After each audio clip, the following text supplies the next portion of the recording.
Hello, everyone. Thanks for joining us today. I'm Dee Dee Laugesen, Executive Secretary for the Committee on the Present Danger China. We appreciate your interest in our weekly webinars, in which we expose and analyze the Chinese Communist Party's unrestricted warfare against America and the help being provided to the CCP in waging that warfare by captured U.S. elites. We encourage you to visit presentdangerchina.org for information on new programs, access to videos of our past webinars, and tons of other very valuable content. Please subscribe to our Substack at presentdangerchina.substack.com and follow us on X at CPD Our moderator today is Frank Gaffney. Frank is president of the Institute for the American Future, vice chair for the Committee on the Present Danger China, and host of Securing America on Real America's Voice Network.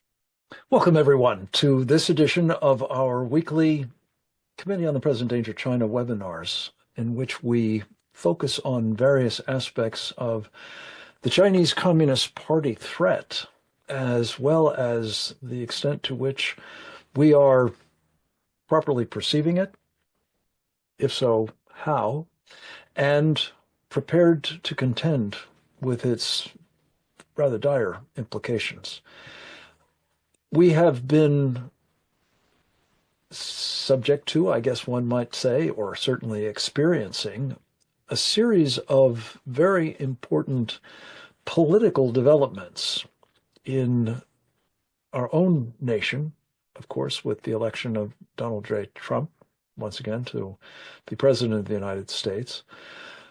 But there have been similar kinds of tectonic shifts taking place, or are underway at the very least, in other capitals as well, including in Britain's London, in Canada's Ottawa, in Australia's Canberra, and in New Zealand's Wellington.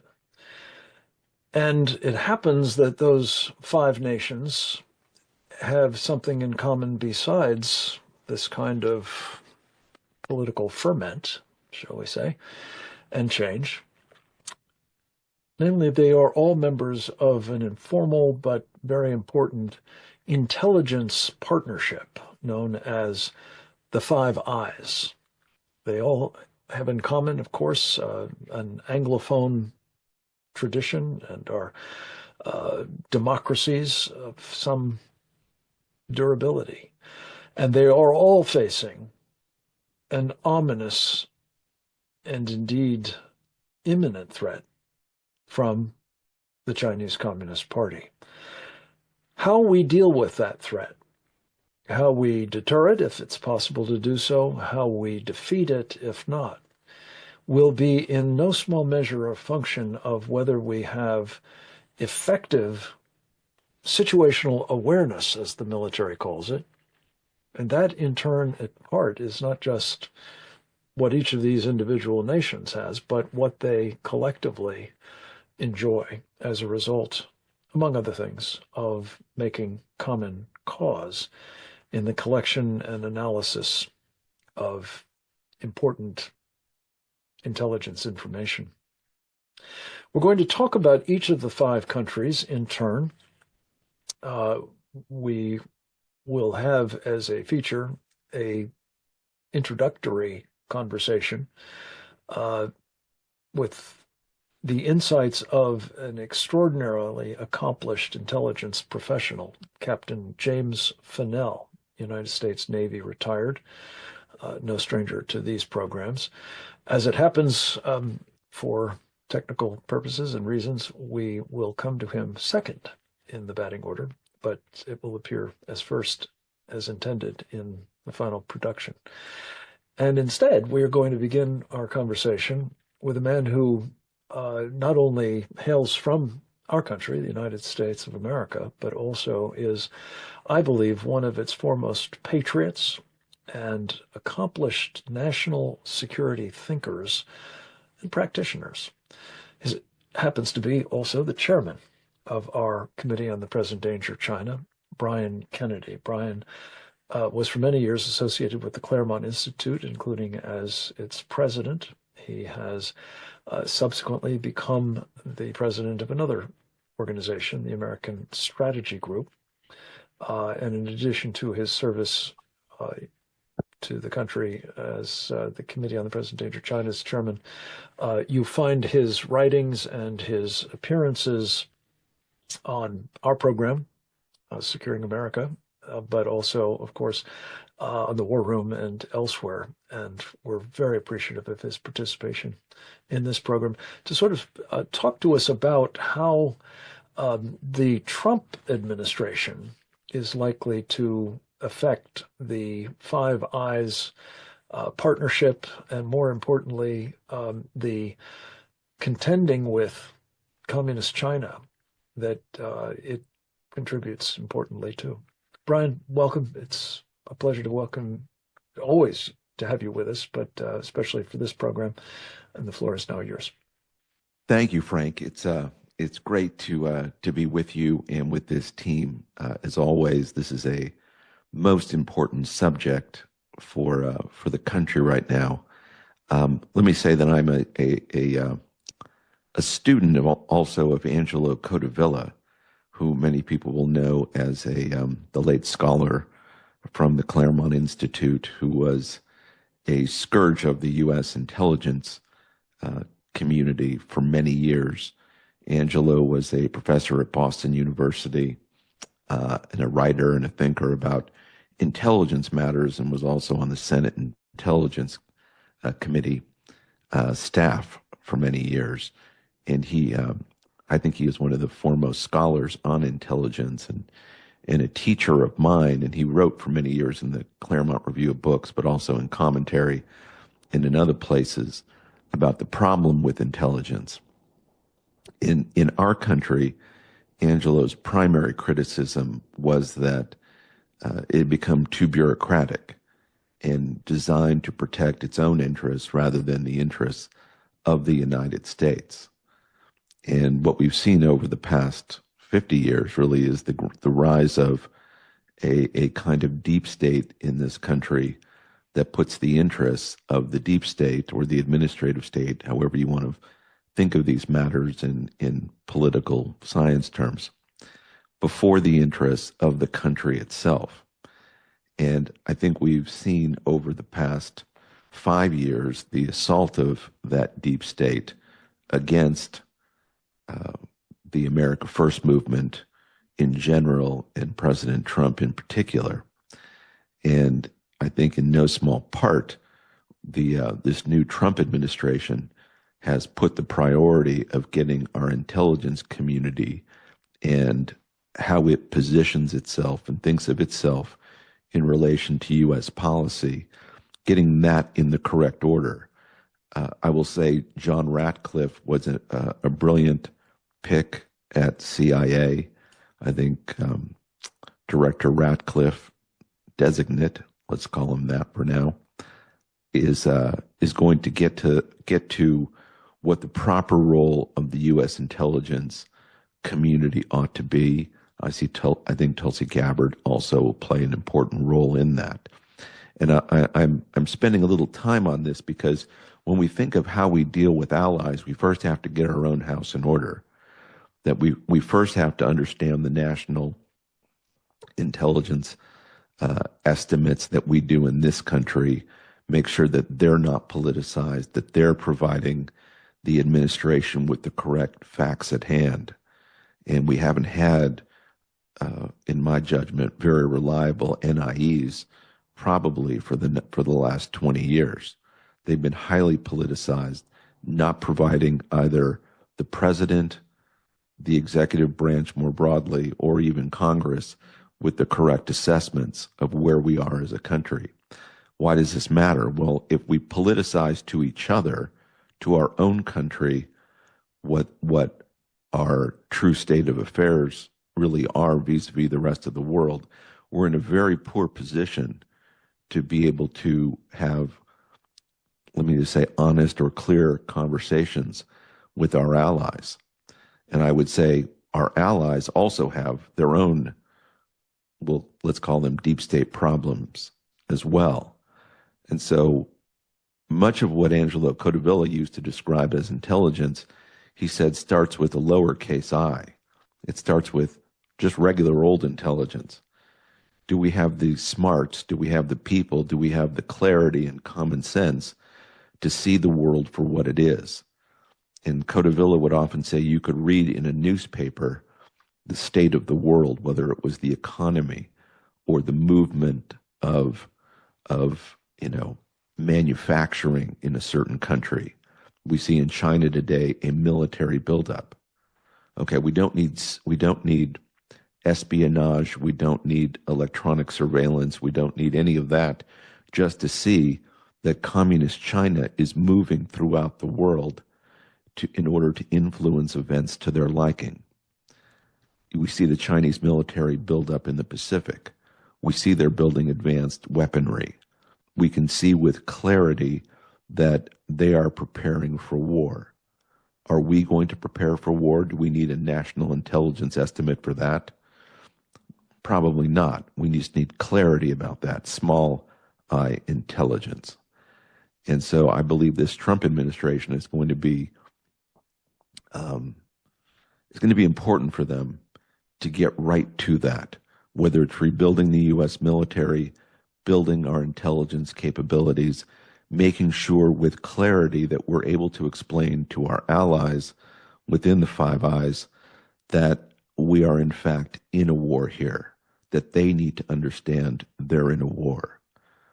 I will say, maybe in closing, that it seems to me, Frank, that when you look at some of these other countries in the Anglosphere, as it were, they suffer from a kind of corruption that we have suffered from for many years, which is a kind of suicide of the West.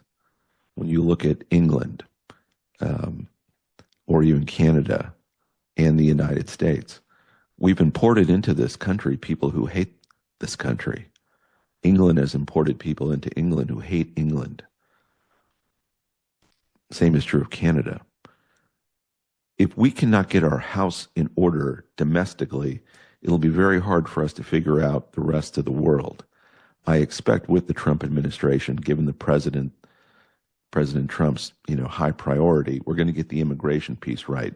We're going to impose common sense on how this government operates. As we're doing that, intelligence will be one piece of that. And a very important piece, and I'm looking forward to what Captain Fennell has to say about this. But I think it all starts with getting our own house in order, getting clarity about what is required for our national survival. And so thank you, Frank, for organizing this panel in that regard. I think making sure that we understand what it takes to defend the country is paramount, and communicating that to our allies is another very important feature of that. So thank you, Frank, and I look forward to the conversation. All right, thank you very much. This is an important introduction to each of the nations that are part of this Five Eyes partnership, and I thank you very much for setting it in firmly in the context of what we hope might be the very positive change that Donald Trump brings to, our foreign policy and national security decision-making in general, but specifically to our understanding of the threats we face and therefore the basis by which we act on them. Let's start with the video from Captain Fennell. This was part of a program we did recently with him for our show, Securing America. He was very much regretful that he could not be here in person, but as he has done from time to time, he's wanted to contribute, even though he couldn't be in the flesh, as it were. So we have him on video talking a bit about the nature of the Five Eyes arrangement, the importance that he firsthand experienced it provided us in terms of intelligence and situational awareness, thanks to our partners. He also spoke, I think, quite powerfully about ideas as to how we might enhance this arrangement still further. in the face of what seems to be an imminent prospect of a shooting war with the Chinese Communist Party. Let's go to the video now.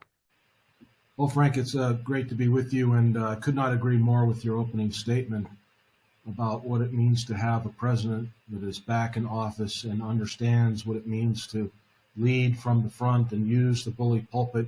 He's not even inaugurated yet, and he's already changing the world's perception. There's a phrase or a term of reference in political science called the Overton window, which is just a phrase to mean the window at a particular given time that basically is the consensus on a political issue or some kind of issue.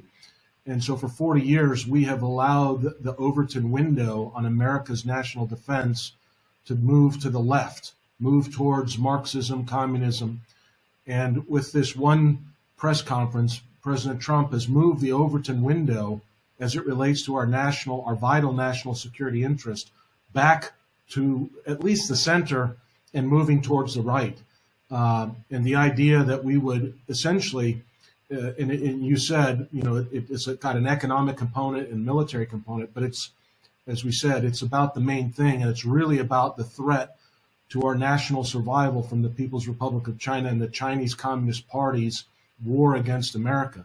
And so by highlighting these areas, President Trump is saying, I'm not going to accept what China's been doing and the people that have appeased him in our governments over the last 40 years, from Republicans and Democrats both.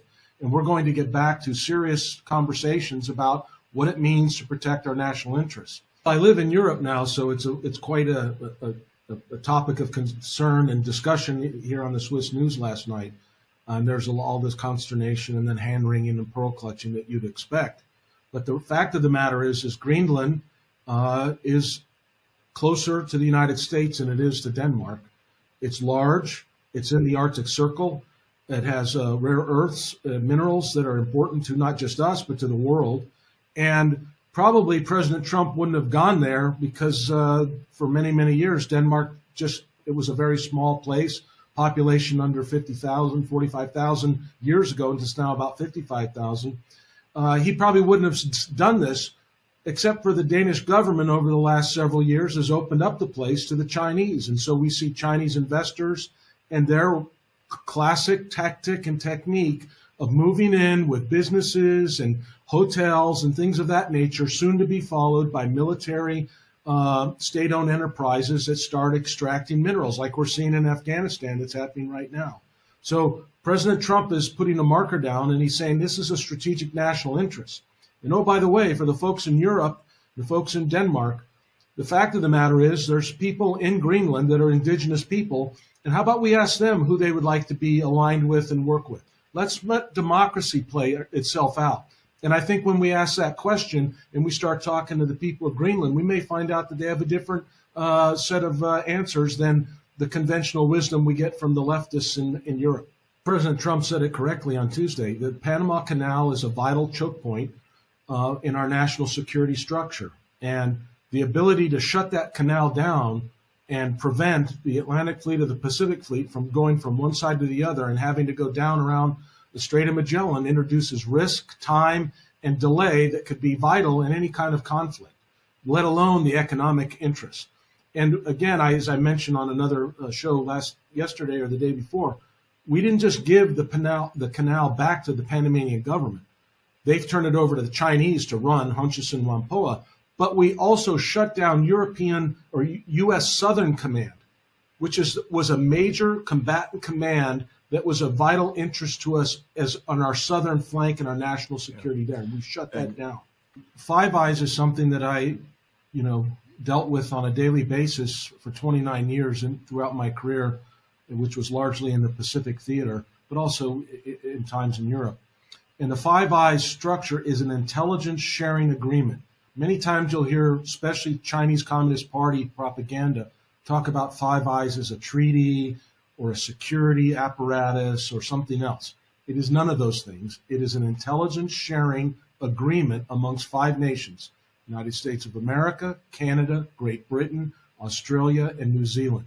Those five nations, all speaking English speakers, came together in the aftermath of World War II and in the Cold War, largely centered around signals intelligence because of the global presence of the Soviet Navy, the Soviet Air Force and their forces, Soviet submarines traveling around the world and their ships and their armadas. We had a global network of signals intelligence, tracking communications intelligence, electronic intelligence, and other kinds of intelligence. And those were linked together because we had sites that we shared with the Australians, the Canadians, the Kiwis, and Great Britain around the globe for sharing this information about the presence and the location of Soviet military forces, predominantly naval forces. And that arrangement has proven to be very, very effective over the course of the Cold War and post-Cold War era. And there's other elements of that are beyond signals intelligence, and I can't go into the details of it, but suffice it to say, other forms of intelligence have become part of this. And so we share information with our allies and partners, and the United States, because of our wherewithal and capacity, especially with national technical means, satellites, we share a large amount of data with our partners, but they provide to us a unique access and capabilities based on their geographic position. And so it's been a very mutually beneficial arrangement. There's been some hiccups along the way. For instance, when the New Zealand wanted to restrict American ships from pulling into port, there was some questions about what their role and continued role would be in Five Eyes. But throughout all of that, it was deemed important enough to keep the New Zealand in the system, in the team. And so it's been very beneficial towards us.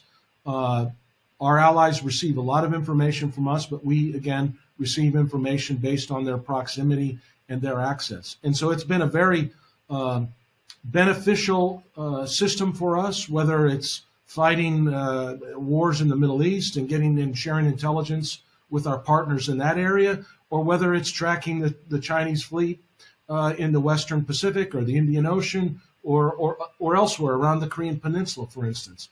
So these have been very, very strong historic bonds. They get stretched at times. I know that there's talk about what's going on currently with the government of Canada and other things of that nature.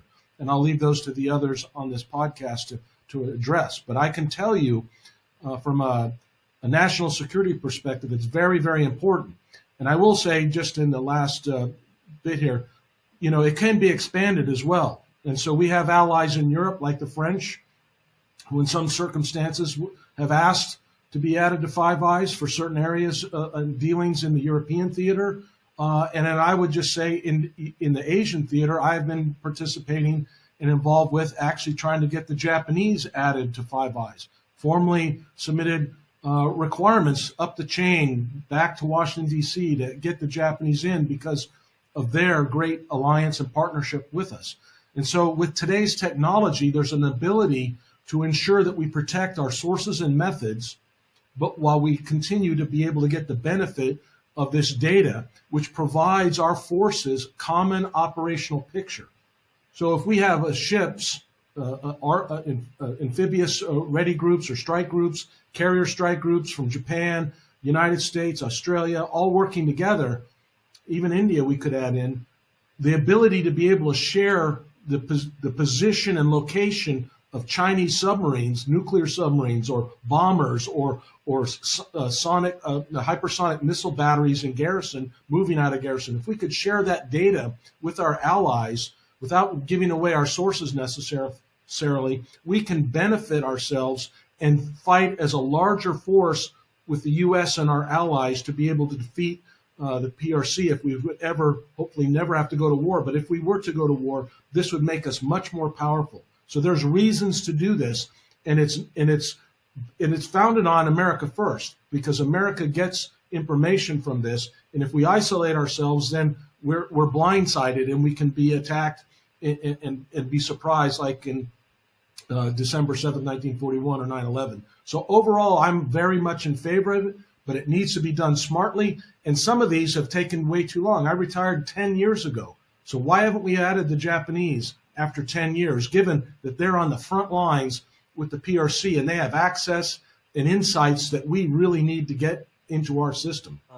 Captain Fennell, thank you very much, as always, for your insights as well as your clarity in expressing them, a hallmark of your very distinguished career in the United States military, when you were raising the alarm about what is coming in what you've long described as the decade of concern. We're in it, folks, at the moment, and that's what makes the conversation we're having today of way more than just academic interest or sort of diplomatic niceties. This is operational situational awareness and readiness that's on the line. We're going to turn next to a man who hails from one of the two nations in the South Pacific that is a very important part, the sort of forward deployed echelon, if you will, of the Five Eyes partnership. That would be Australia and New Zealand. Our presenter is very well known to this audience. I'm very proud to say he's a prominent and incredibly impactful member of our Committee on the Present Danger, China, and really one of the, well, countries, yes, but world's preeminent experts on the phenomenon of an acute intelligence problem, particularly for us at the moment, and that is the enemy within. He's the author of a book and film by that name, the variation on it, The Enemies Within the Church, a very important documentary film as well, and a whole series of books, including one very recent one about Kamala Harris, two multi-volume sets, one about security risk senators, another House Un-Americans, and a brand new book. I'm not sure it's quite out yet, but it is going to be out shortly, timed for the upcoming election in Australia of the Prime Minister there. His native New Zealand has recently held elections, and a conservative government has come to power, conservative at least by Kiwi terms. And we'll talk about what has happened and what may yet happen in these two countries that will bear upon the role that they can play and the important contributions they can make to our Five Eyes partnership, and in particular to our efforts to deter and, if necessary, defeat the threat we all face from the Chinese Communist Party. Trevor Loudon, it's great to have you back, sir. Welcome, and the floor is yours. Thanks so much, Frank. And yes, my new book, you can see it behind me, but it's a copy there, is Comrade Prime Minister Anthony Albanese's 40-year alliance with Australian communism, available on Amazon. But to New Zealand, look, first of all, I'll echo Brian's point. I think the Five Eyes, run largely by military, is doing a great job. I think it's the military of each of these countries tends to be very patriotic and extremely conscientious. The problem lies in civil government. The problem lies not so much in the intelligence gathering, it's what civil government does or does not do with it. And the problem is that we're not addressing, or haven't addressed in the West, is the massive penetration of the civil governments of every single one of the Five Eyes nations by first the Soviet Union and then now the Chinese Communist Party. We know in Canada,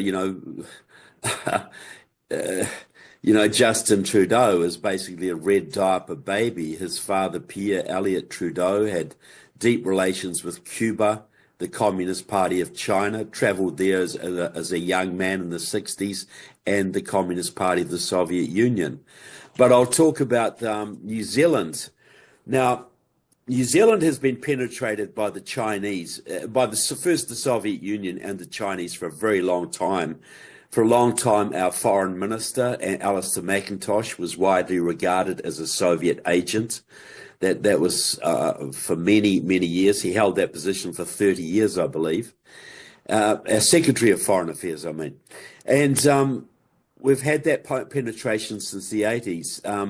We just heard about the New Zealand situation when there was a hiccup with the Five Eyes back in the 80s, when the New Zealand Labour government banned nuclear warships from our harbours, basically destroying the United States, the Australia, New Zealand, United States military alliance, ANZUS, and it's still destroyed to this day. Well, I can absolutely unequivocally say that those Labour Party policies that resulted in that intelligence disaster and military disaster were completely orchestrated out of the Soviet Institute, the Lenin School, the Soviet Institute for Higher Learning, situated on Leningradsky Prospect, Moscow. How do I know this? I interviewed someone who was there at the time and helped the Soviet Union formulate these policies that they then brought back to New Zealand and infiltrated into the New Zealand Labour Party through the New Zealand Peace Movement, the New Zealand Trade Union Movement, and the Labour Party. I've written about this man quite extensively. His name was John van der Ven. He was a member of the New Zealand Socialist Unity Party, but was a secret agent of the New Zealand Intelligence Services, New Zealand SIS at the time. And he laid out very clearly that the goal was, because that was the time when the Soviet Union was trying to take down NATO, and they were holding big marches in Europe, ban the bomb. They held Greenham Common in Europe. They were organizing all this activity to destroy NATO so they could conquer Europe. But Reagan and Thatcher were just too tough, so they diverted their attention for a while to New Zealand, which they regarded as the weakest link of the Five Eyes, quite rightly, and used their influence. They controlled the New Zealand Labour Party to a large degree. They completely controlled the New Zealand unions to introduce these peace policies, these anti-nuclear policies, which destroyed the Australia-New Zealand, destroyed ANZUS, and the goal was to spur on the European peace movement, to spur on the destruction of NATO by destroying ANZUS first. So New Zealand has been plagued with pro-communist prime ministers ever since. Helen Clark, who came in the early 90s, was a student Maoist and a lover of the Soviet Union. She was then the later leaders of the Conservative National Party, Don Brash and John Key, though conservatives, both came from left-wing families, and both worked to bring New Zealand into the Belt and Road, and both worked to really, really amp up Chinese investment in New Zealand, and still are to this day, even though they're out of office. Then we had the Marxist Jacinda Ardern, who a protege of Helen Clark, who further deepened New Zealand's ties to China. She was succeeded by her former health minister, Chris Hipkins, a long-time student Maoist and deep lover of the People's Republic of China. It's only now, in the last year and a half, that we've got a moderate conservative prime minister in New Zealand who, although is not standing against China, doesn't seem to love China the same as our previous Conservative and Labour Party leaders have done. In Australia, there's been a much more mixed bag. Back in the 70s, you had Gough Whitlam, who opened a deep leftist who basically opened Australia up to China. He broke down the Cold War barriers and built those bridges to China. And he had to be actually sacked by the Queen's representative, Governor General Kerr, because he was going so much outside the Australian Constitution and pushing deeply socialist policies. Under Scott Morrison in recent years, you had the Conservative Prime Minister up until 2 or 3 years ago, was the first Australian Prime Minister to make a very strong stand against China, going against the Confucius Institutes, holding investigations into them, trying to cut Australia's dependence on Chinese trade, etc. But he was defeated 3 years ago by Anthony Albanese, the subject of the book that you can see behind me. Anthony Albanese is a 40-year communist. He was deeply in bed with the Communist Party of Australia as a young student. If he wasn't a secret member, I'd be very surprised. He was that close to them, extremely close, worked hand in glove with the Communist Party openly, was interviewed by their magazines, attended their seminars, spoke with their leaders, very much in their pocket. In 1990, the Australian Communist Party so-called dissolved and reinvented itself as the Search Foundation, an organisation based in Sydney, funded with about $3 million of Communist Party of Australia money, that portrays itself in more of a democratic socialist light. And that has enabled them to infiltrate to the highest levels, the left wing of the Australian Labor Party, completely control the Australian Greens, and completely control the Australian trade union movement. Also, they work very closely with communists in the Philippines, very closely with the new communist government that's taken over in Sri Lanka, which has immediately thrown in with communist China, immediately, and also helped to set up the independent state of East Timor on the southern coast of Indonesia that was resisted for a long time, a former Portuguese colony, invaded at one point by Indonesia because they didn't want a Chinese enclave on their southern coast, 90 miles from Darwin in northern Australia. And but the Search Foundation and the Communist Party of Australia had so much power with the Foreign Affairs Department of Australia that they basically funded the establishment of an independent East Timor, backed up by the Australian military, an independent East Timor, which is openly throwing itself in with communist China now and with Cuba. So you've got a Chinese base almost being formed in the 90 miles from Australian territory. It's like Cuba. It's like Cuba. East Timor is to Australia like Cuba is to the United States. And that was all aided and abetted by Anthony Albanese. Albanese's foreign minister, Penny Wong, has a deep communist with deep anti-American feelings going back decades, and allegedly linked intergenerationally to the Communist Party of China. So one of the main things that's happening, Anthony Albanese has to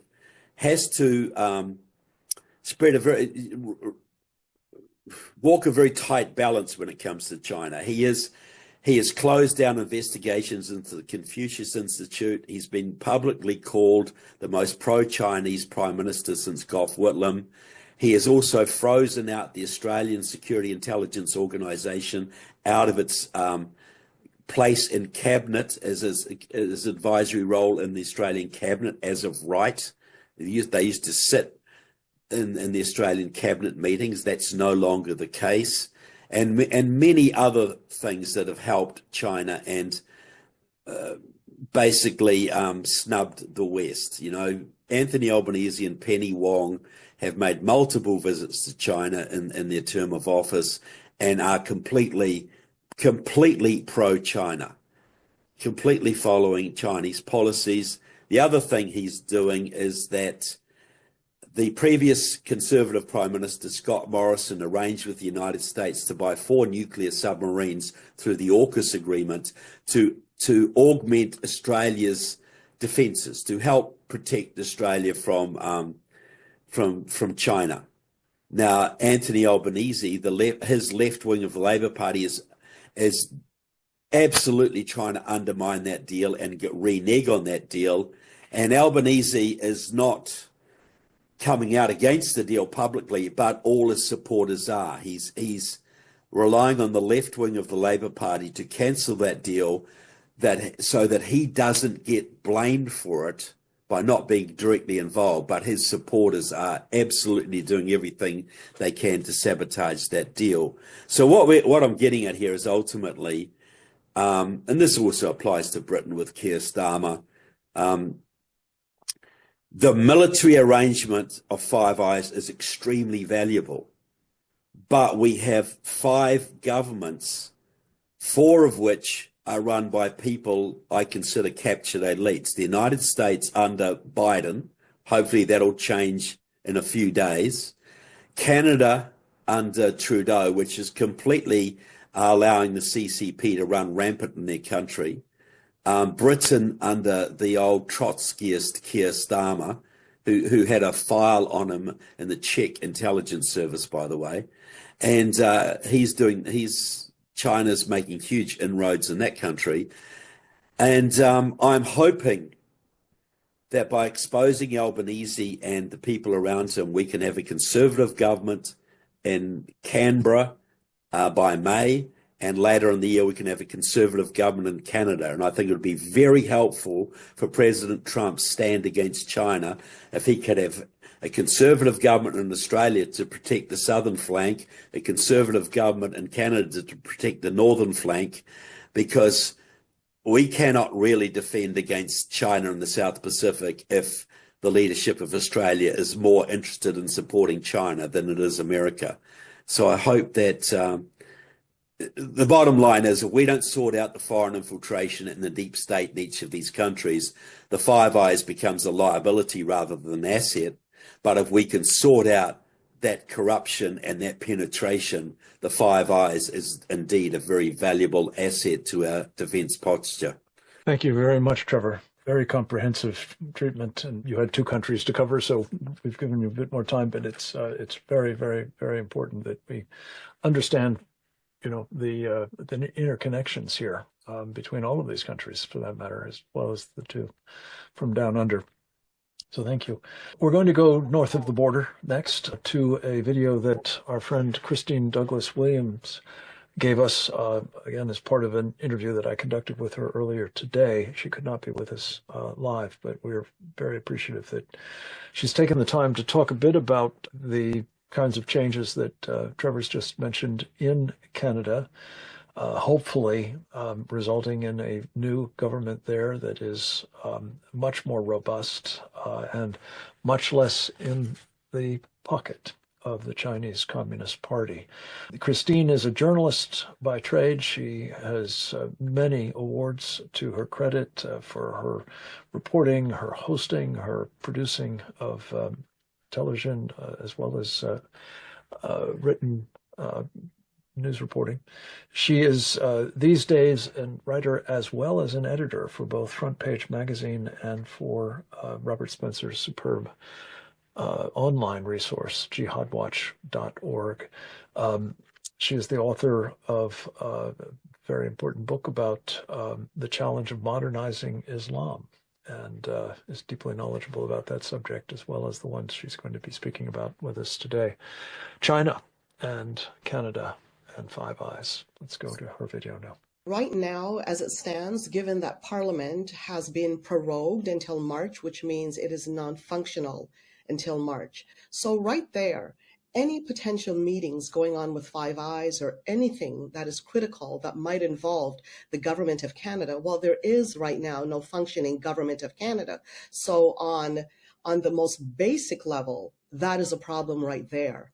We've also talked about in the past, Frank, that Canada was very much involved with the Chinese government. In fact, even before Trudeau became Prime Minister in Canada, we're talking 3 years before, that was 2012, he came out and talked about his future goal about China, wanting to do more trade with China. And then a year later in 2013, when he was asked the question of what government he admired most in this world, he didn't hold back. He just simply said China is who he admires most because of its basic dictatorship.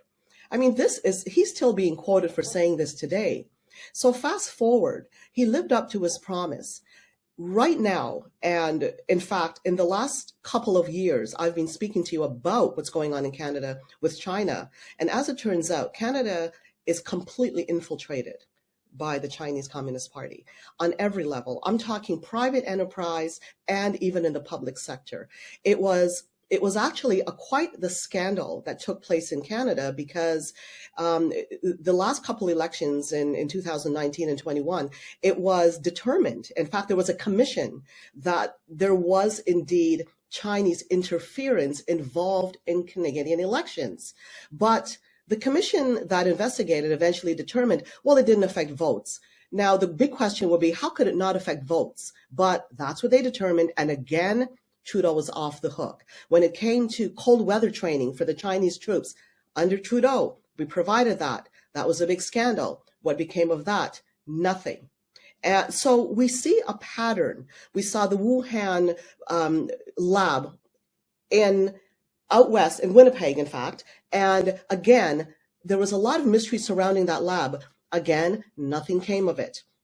So what happened in January 15th, and that was 2023, there were concerns at the highest level of the Canadian Armed Forces that Canada won't have any access to the cutting military technology as its closest allies because it wasn't part of a security pact called the Trilateral Treaty, and that was between Australia and Britain and the United States. Now, given the information that was surfacing about Canada and China, it was rather coincidental that this would happen. So it looked as if it was because Canada could not be trusted at that level.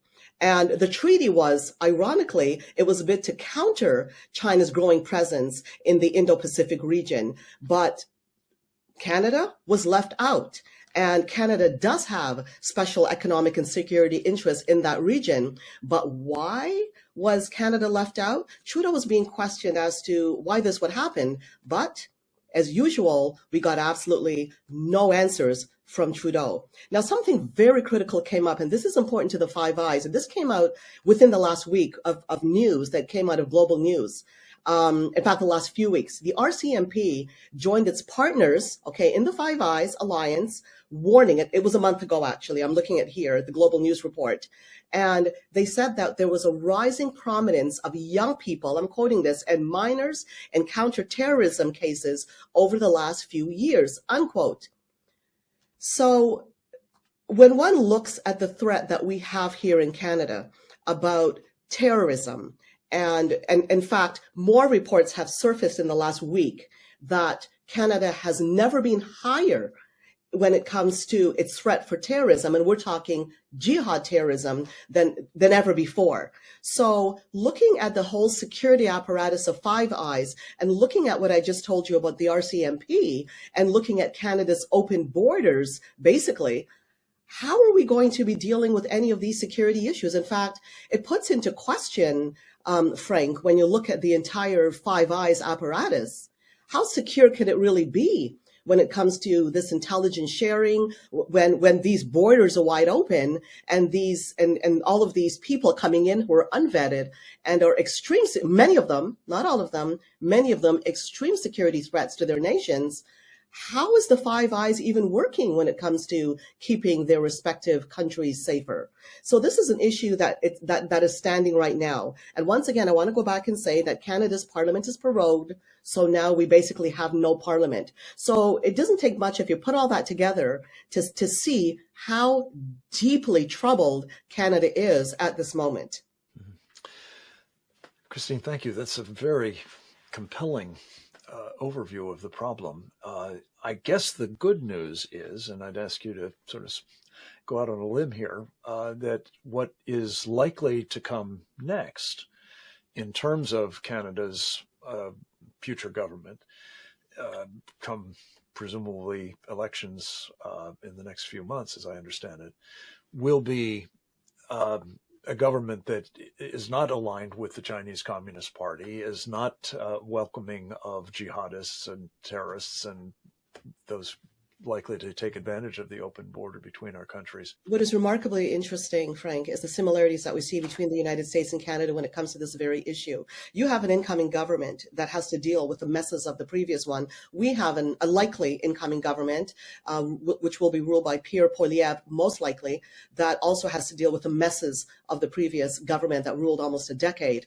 And he as he is very much, in terms of his policies, similar to Donald Trump. In fact, Donald Trump has spoke up and said he is looking forward to working with Pierre Poilievre already.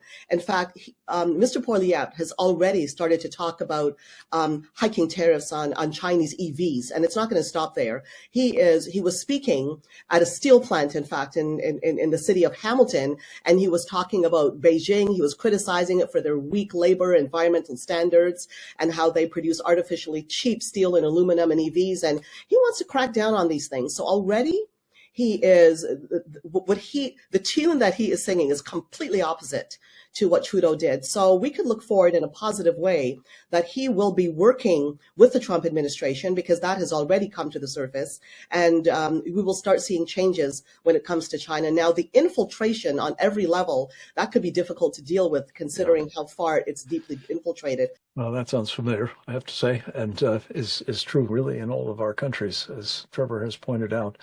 Finally, against the backdrop of some very promising developments here in the United States, some in Canada for sure, some possibly in Australia, some, at least by New Zealand standards, promising.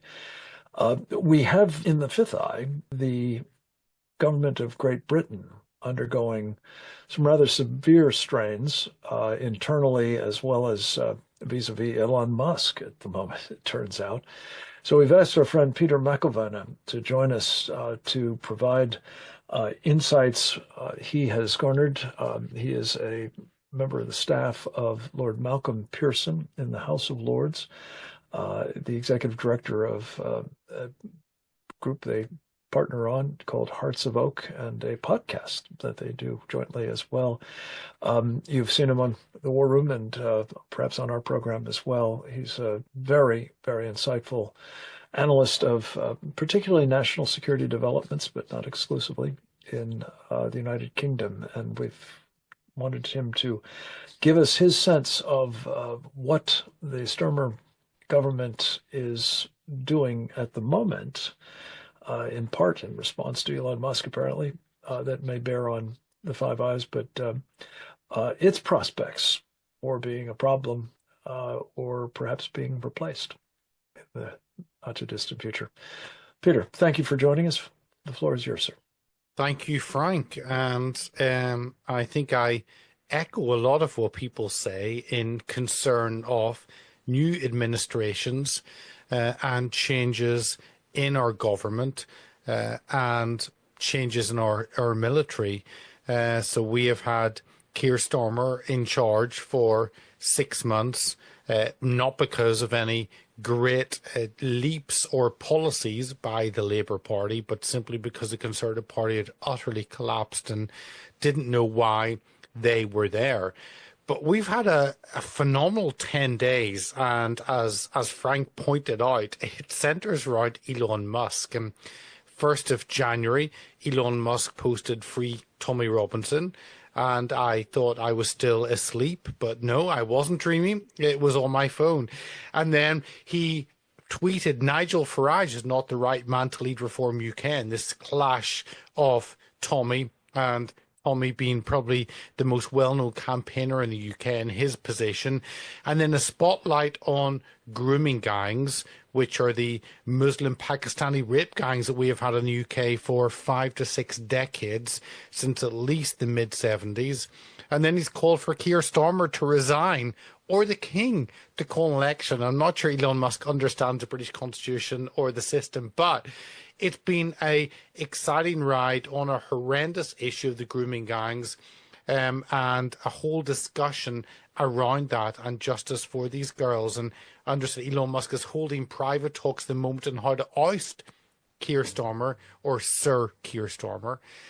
He is a Sir as member of the Labour Party, strangely.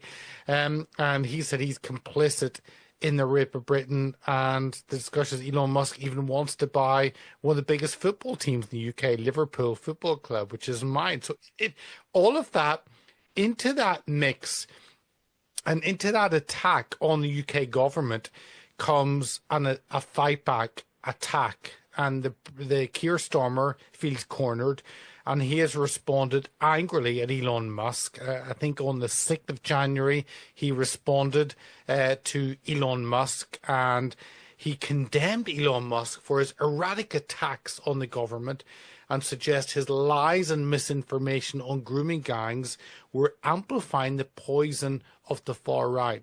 So the problem was the far right, as opposed to the between 250,000 and 1 million girls who've been raped by Muslim rape gangs over the last 50 plus years. And the BBC on the 6th even suggested that senior number 10 officials were wondering if the UK should distance itself from the Trump administration as long as Musk is a part of it. And as a number of the other commentators have discussed, we've had this since end of the Second World War. But it is this clash, and we have an amateur government in the UK, a frighteningly amateur government in the UK. David Lammy is our foreign secretary. The last thing you'd want is David Lammy representing British interests, and now he is in that position of foreign secretary, a frightening proposition, someone who hates President Trump, who has tweeted about him a whole list of attack points of aggression against President Trump previously, and now he finds himself in one of the 3 great offices of state as foreign secretary.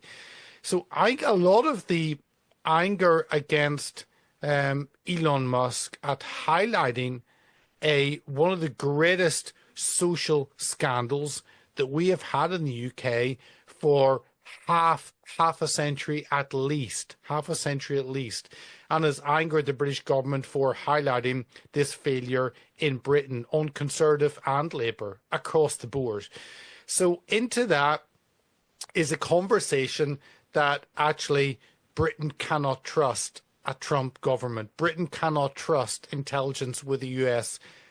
How crazy that they are said Britain cannot trust, and yet we have a group of amateurs on the front bench who actually are leading Britain into economic chaos, as we have seen just in the last day.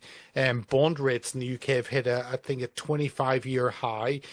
We have a deputy prime minister who really is, I don't know how you say it in America, but a few sandwiches short of a picnic, as how we put it, as in not really up to the task intellectually. Neither is the foreign secretary up to the task intellectually, and it is frightening as these individuals take charge of the UK and how that relates to the transfer of information. And I've got a huge concern as Trevor has certainly talked about, as Christine has talked about, that and Bran has talked about, that actually I don't know whether the Five Guys is actually fit for purpose at the moment. Whenever you've got governments, and who would want to pass information on to Justin Trudeau?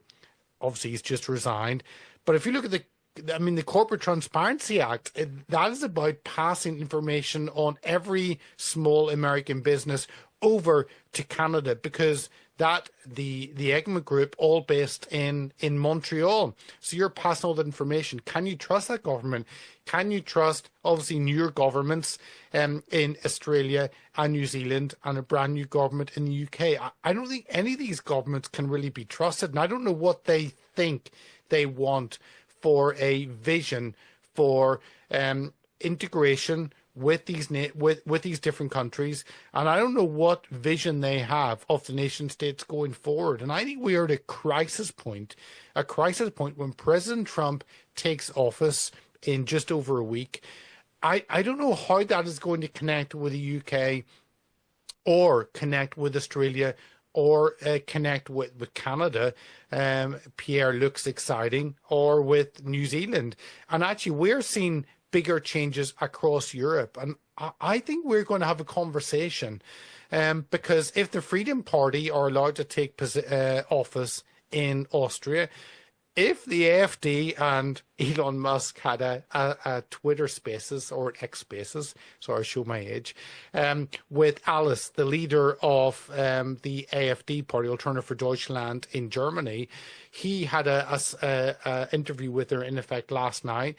And we are seeing the rise of populist parties that care about the nation state but do want to engage.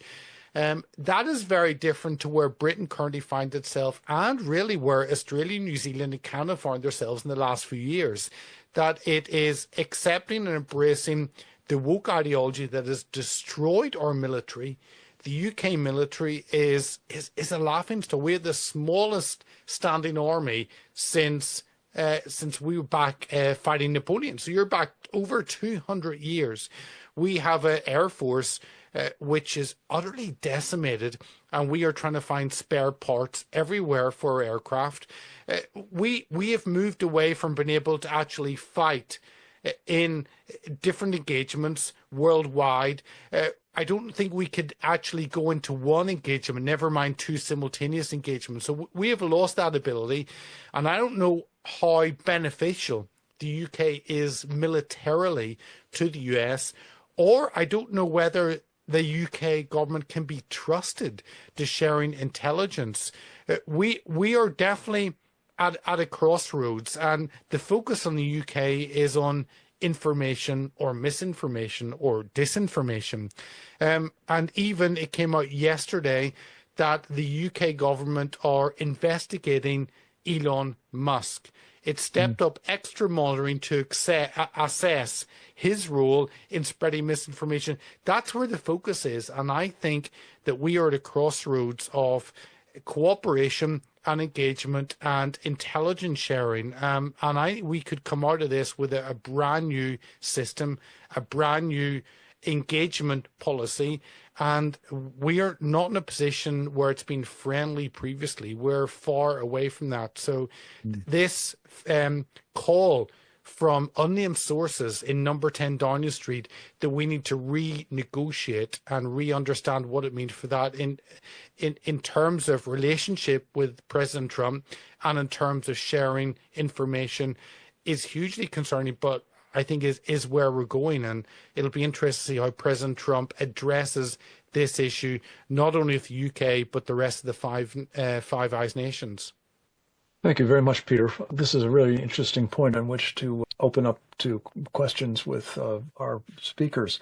I spoke with Captain Fennell a bit about strengthening the Five Eyes.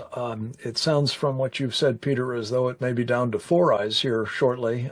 Then all the more need, especially for the nations that are in the Pacific, and the Brits are not so much, to be sharing. And the country that Captain Fennell specifically mentioned, of course, was Japan.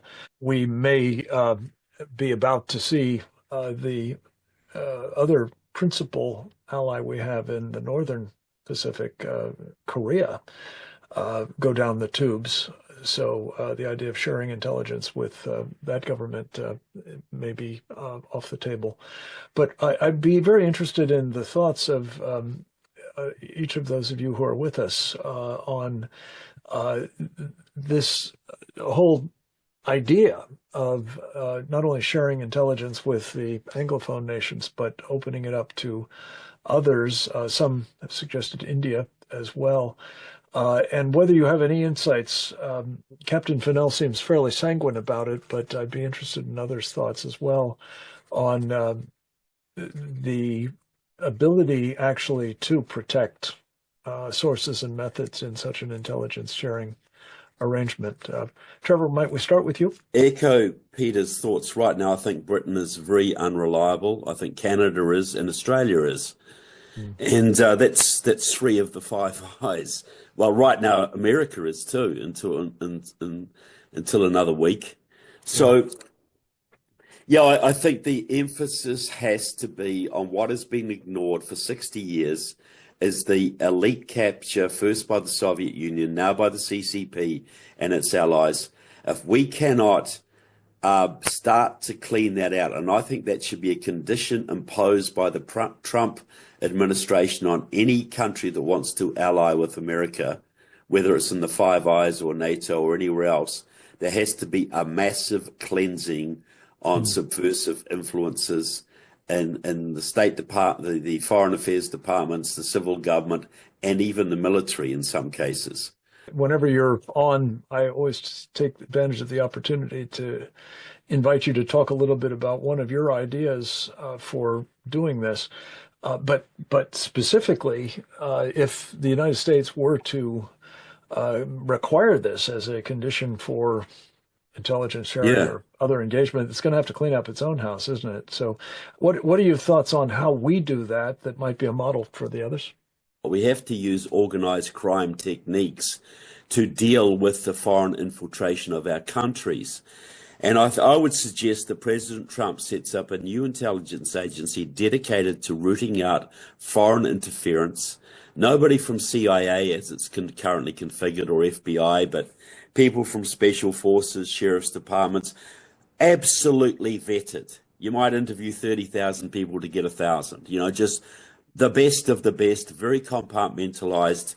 And then the president has to declare an amnesty, because there are hundreds of thousands of people in America that are in the Chinese, the Russian, the Iranian net, some of them willingly, but some of them have been inveigled. Some of them have been co-opted, captured, they've been blackmailed, etc. So you declare a 3-month amnesty. Every foreign agent in this country, whether foreign or domestic, has 3 months to either leave the country permanently or to come forward to the new agency and spill their guts, register their name and start to spill their guts, tell everything they know, who paid them, who they paid, what they stole, who they were working with, what the networks are. And if you come forward and are completely honest, you get immunity from prosecution and you get a chance to apologize to the American people and start your life anew. But if you do not come forward in the 3 months, there's going to be so much evidence gathered that you will be prosecuted to the fullest extent of the law and expect to never see daylight again. I think that is how you take down organized crime. That's how the British took down the Thuggee gangs in India in the 19th century. You find low-level informants, give them amnesty, and get them to rat on those above them. That's how Giuliani went after the 5 families of New York. That's how Dewey, the Republican prosecutor, took down Murder, Inc. in the 1930s.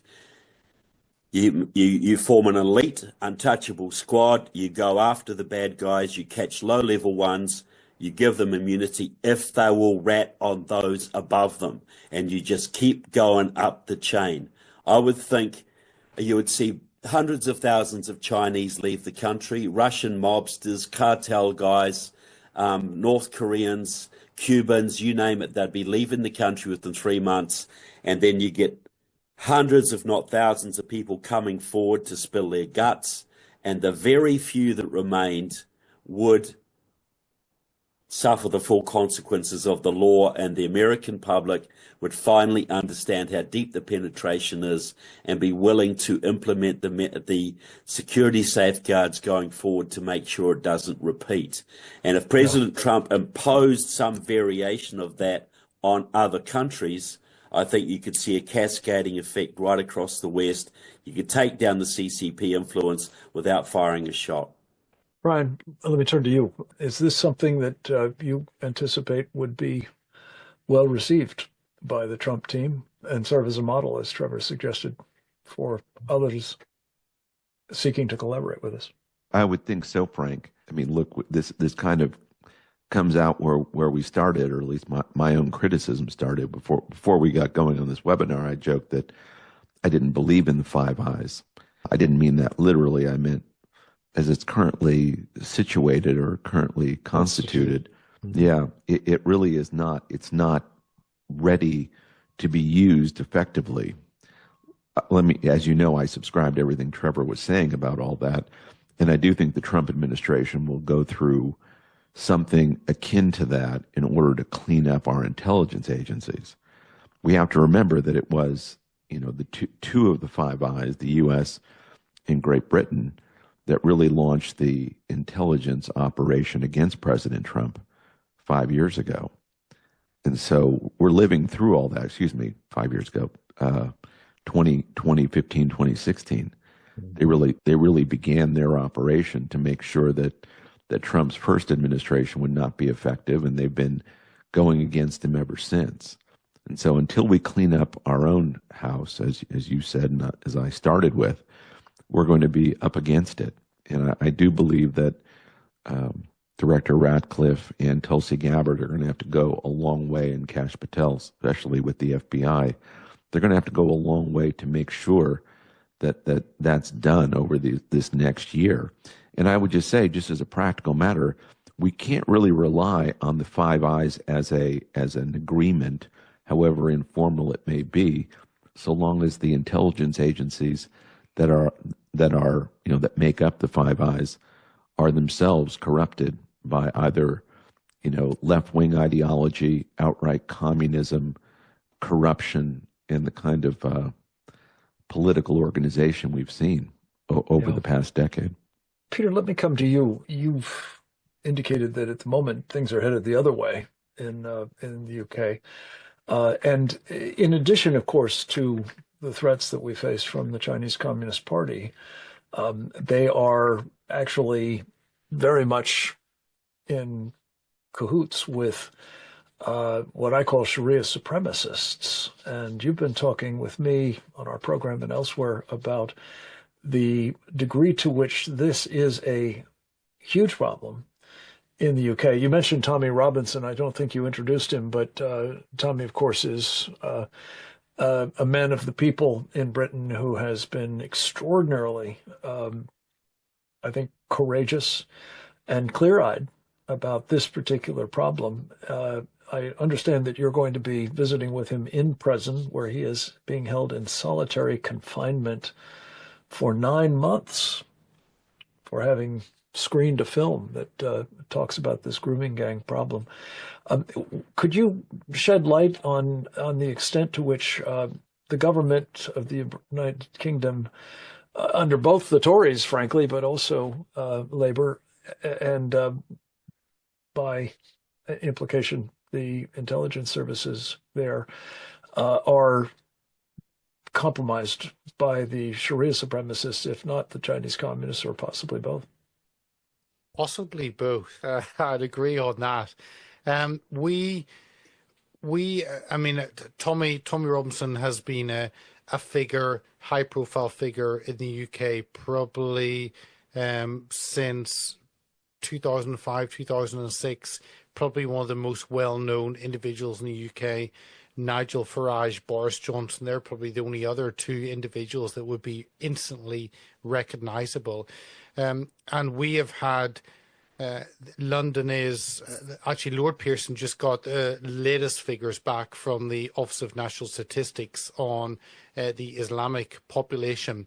And we're looking at those, trying to study those, because London is 12%, Paris is 15%, Brussels is 35%. And when you have that infiltration into your capital cities, then they take control. And that's what we are seeing certainly in the UK, in terms of Sharia courts, in terms of Islamic schools, in terms of halal food, in terms of we have 65 Sharia courts across the UK. Tony Blair was the first, I think he was the first outside the Middle East to introduce Sharia bonds, and wanted to make the UK the capital of Islamic finance. And that is slightly separate to the China threat, but we've always had this red-green axis that we are fighting against, and has infiltrated every area of our society. We now sit in Parliament. We had the debate 2 days ago, yesterday, and every day it just runs on with Elon Musk highlighting what's happening in the UK and the injustice.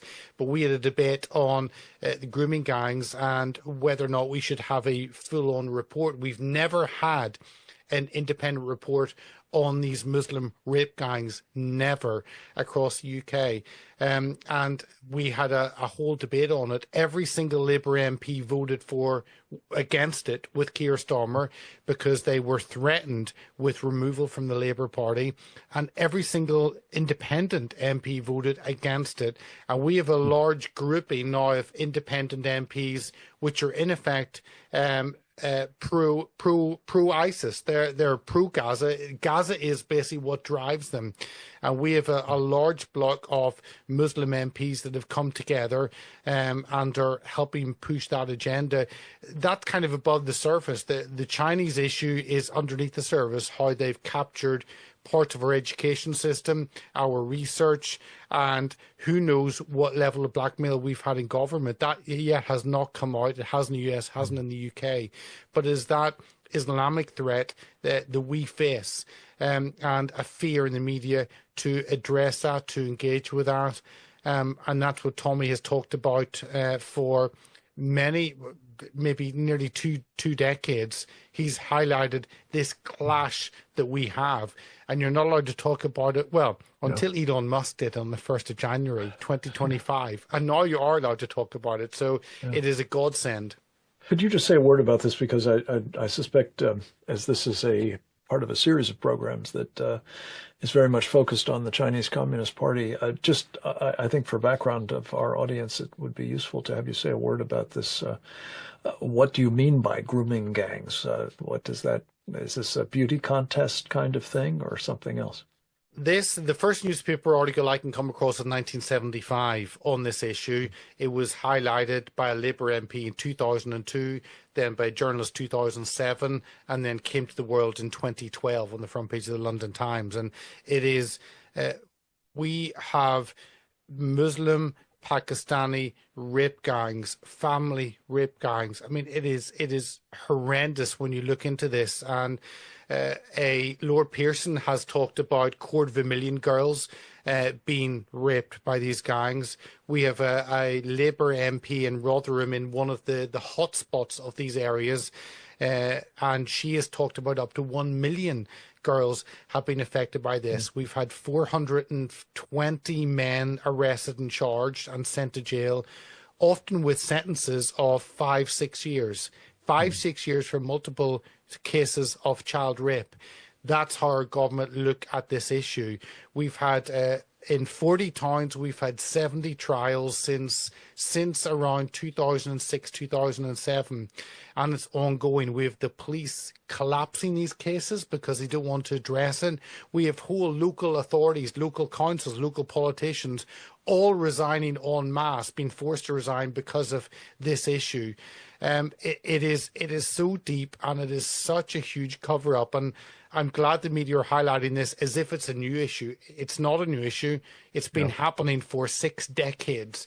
But thank God it's been highlighted, and I hope and pray these girls actually get justice, financial justice, the police being sacked for this and imprisoned, local authorities being imprisoned for this across the board. Yeah, and Tommy Robinson acquitted and is exonerated, really. This brings me sort of to a last question to each of you, I guess. I think there's a fair amount of skepticism on the basis of what has been going on in virtually all of these 5 countries of late. The purpose of this program was to talk about things that may be in the offing that might considerably improve the quality of intelligence in our individual communities, as well as the beneficial effect of sharing information. But I'm mindful, for example, of what seems to be, as we speak, a very active coup taking place in South Korea. I'm mindful that we seem to have had these atolls in the South China Sea taken over, well, constructed in the first instance, then built up to become very formidable bastions by the Chinese for controlling those very strategic waters. We've got the Arctic.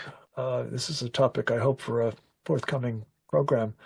that is now being very, very actively militarized by the Russians and the Chinese. Our colleague Jeff Nyquist participated in a program on this subject, and I think was shocked to discover how far along this is.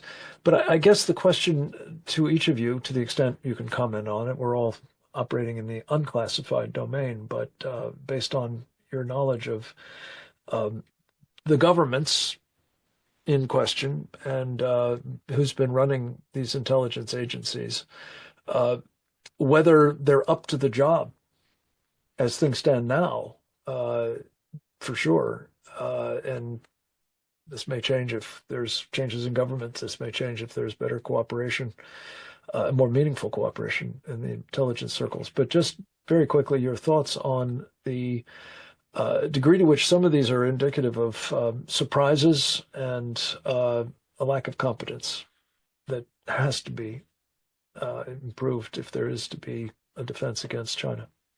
Brian, let's start with you. President Roosevelt during World War II, you had the OSS and you had various forms of military type intelligence. The best quote unquote intelligence in World War II that President Roosevelt got came from a group of private individuals, private Americans, who had been traveling around the world, who were reading the open source press all the time, and were just advising him on what they were seeing. The OSS was an operational type of intelligence that later grew into the CIA, and I would humbly argue that no major discovery of the CIA or the OSS was instrumental in our national defense for the past 50 years, 60, 70, 80 years. That almost, and I'm not indicting our intelligence agencies, but just the pursuit of intelligence as the solution to the problem. We know the Soviet Union, now the Russians, and the communist Chinese have nuclear ballistic missiles. You don't need a CIA to tell you that because of that, you ought to have a national missile defense. Today, we don't have a national missile defense, in part because the intelligence agencies give these assurances to the executive branch that they will know something that they'll be able to tell a president that will be decisive when it comes to the use of nuclear weapons. And so we don't get a national missile defense. We keep getting these promises from the intelligence community that somehow they're going to be instrumental in making sure we're protected when in fact they're not. They're not very good at their job historically. They have not made the right calls. Name a call that they have gotten right that is public in any case, and you're not going to find it. Almost everything that we need for the defense of American civilization, anybody can understand. They can see everything that is transpiring out in the open, and they can figure out those policies. I would humbly submit that the reason Donald Trump is president, or going to be president shortly, is because everyday Americans open their eyes. We didn't need five eyes. We need Americans to open their eyes and to see the world around them. They saw communist China doing a lot of nefarious things. President Trump had an answer. They see their country being overrun by illegal aliens. President Trump had an answer. They see the communists that have permeated American society from Washington, D.C. to Los Angeles, California, and they see that there's a problem. We just need clarity, moral clarity, and the kind of common sense the American people have demonstrated for so long to get this right. And to the extent that we rely on our intelligence communities as they're constituted today, we're making a big mistake. And I think we're going to get this right. It's going to take an awful lot of work, and we have a very short time to do it. But we're either going to fix this or we're going to suffer the consequences.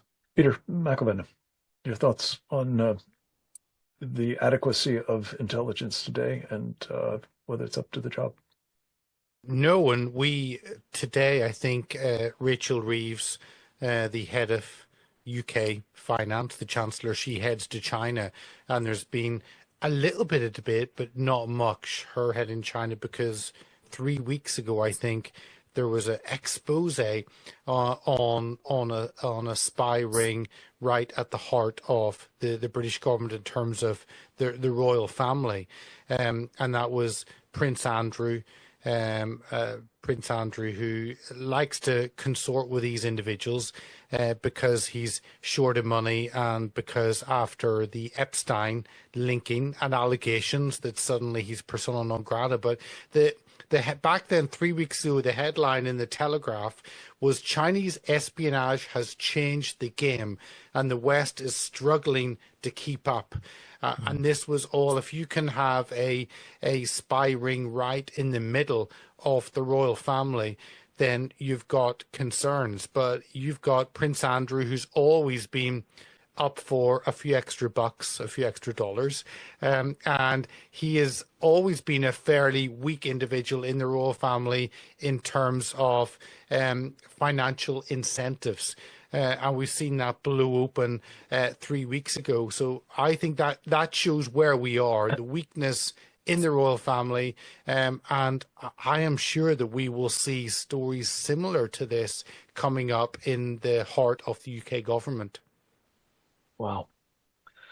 Troubling stuff indeed. Trevor Loudon, lastly to you. Your thoughts on the state of intelligence and our security as a result? I think it's very, very weak. There's a multiplicity of causes. One is there's been a serious infiltration of groups like the CIA and now the FBI over time. You know, the OSS started chock full of communists, you know, Spanish Civil War veterans who got positions, and not all were weeded out. And so that's been going on a long time. We're also, the intelligence services were crippled in the 70s by the Church investigations. And Frank Church, if if that guy wasn't a Soviet agent, I'd be very surprised. He really, really crippled the ability of the intelligence agencies to do what they needed to do. And since that time, there's been an increasing politicization. I've always said you have to have a multiplicity of intelligence agencies, some private, some public, because if they're public, they will always tend to be politicized. I had a friend in New Zealand who said, who was talking about the Longi government of 1984, and he talked to a security intelligence service agency. He said, the people we used to watch are now our bosses. I say the same thing in my book this is a quote from my book on Anthony Albanese. In the 1980s, it's very likely that Australian intelligence officers would have surveilled University of Sydney's notorious student agitator Anthony Albanese, as they did many of his close comrades. At the height of the Cold War, the future Prime Minister mingled with suspected Soviet and Chinese agents, his ambition clear and his future in power inevitable.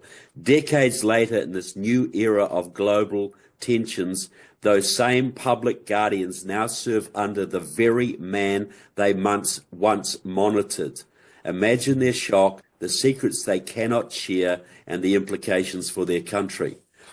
We have conscientious intelligence officers whose work is either ignored or misdirected on a regular basis. The Canadian SIS released a report in 2009 saying that the Chinese had compromised and controlled the governments of both British Columbia and Alberta, Canada's two richest provinces, in 2009, and nothing was done. So you need private intelligence agencies. You also used to have, in the United States, every major police department had their own intelligence agencies who would monitor the Islamic radicals, the communist radicals, etc. Well, that was all centralized in the Department of Homeland Security, or they were abolished. And now these people who are closest to the action in the Chicago police force or the Boston police force are blind, have no intelligence capability against either communist or Islamic radicals. So you need to go back to that decentralized intelligence service and the you got to be like the Israelis. No more of this banning on profiling. Profiling should be an integral part of all intelligence agencies. It should be an integral tool like the Israelis do. They don't have to stop you at an airport because they already know who's getting on the plane. They don't have to scan everybody getting on a plane because they already know who the bad guys are. And so this is the approach we need to. So we've got to get rid of the political correctness. We've got to decentralize the agencies. We've got to purge the agencies. And I think in the United States, you've got to fire the leadership two or three levels deep, and absolutely get rid of all the DEI hires that are now infecting the FBI, the CIA, and all of the intelligence agencies. We're spending billions of dollars for misdirection. Trevor, thank you. That was an extraordinarily important point. A couple of thoughts of my own before we close. One, I would just say, for my part, one of the most serious indictments of the intelligence community, especially the counterintelligence community, is that it is simply not engaged, as best one can tell, in this sort of serious vetting that Trevor's just described. We have had this astounding situation for 4 years now, where we not only have profound uncertainty as to whether Joe Biden is actually compos mentis, let alone whether he's running the country as president of the United States. But what we do know, on the basis of a lot of now revealed documents, including bank accounts and the like, as Sam Faddis has said on these programs in the past, he is a controlled asset of the Chinese Communist Party. And he's not alone. And this is profoundly concerning, obviously. I just wanted to pick up on a point I think Brian made that I very strongly agree with, too, in terms of what we do about this. And we try in all of these programs to talk not just about various aspects of serious problems, but also, are there things that even individuals can do? And I think there is a moment now when there is an opportunity for, if I can use the colloquial parlance, crowdsourcing intelligence. And this is sort of the point that I think Brian was making, that ordinary Americans, a whole of society approach, if you will, is what is urgently needed here, because we cannot rely on our intelligence elites and agencies alone, if at all. And I'm mindful, I may have said this on a previous program, but I think it's worth repeating, that as an example of how this can work, we recently had a top executive of United Health Associates, as I recall, murdered on the streets of New York. And the individual who is believed to have perpetrated this crime was not picked up on the basis of surveillance cameras or law enforcement from the FBI on down. It was somebody flipping burgers in an Altoona McDonald's who had the presence of mind to, having been informed about this individual and his appearance and so on, had the presence of mind and the willingness to bring this to the attention of law enforcement. That has to happen on a vastly larger scale, especially as we've talked about on a number of these programs. We now confront a situation where we have, I think by conservative estimates, tens of thousands of Chinese soldiers in our country. And heavens only knows how many jihadis. And this is a moment when we need people not only to see something or see something and say something, but see something and do something to bring these people to the attention of law enforcement, probably at the local level first and foremost. So with all of this said, we've got our work cut out for us. Changes in the political environment in many of these countries may help. I think the more people know about the challenges that we're facing, both from the Chinese and other enemies, foreign and domestic, as well as the extent to which the captured elite is contributing to these problems, the more likely it is that certainly in this country and hopefully in the other 5 I nations, we will see citizens, patriots, rise to the challenge to help protect the free world, as indeed I believe we must. With that, I'm going to say thank you very much for being part of this. As always, excellent questions in the Q&A. I ask you, as will Didi, I know, in closing, to help us bring this program and all of the other ones to the attention of your family, your friends, your neighbors, your colleagues at work. It's all available for free. Simply encourage them to subscribe at presentdangerchina.org. We'll be back to you next week, God willing. That's it for me. Over and out. God bless you all.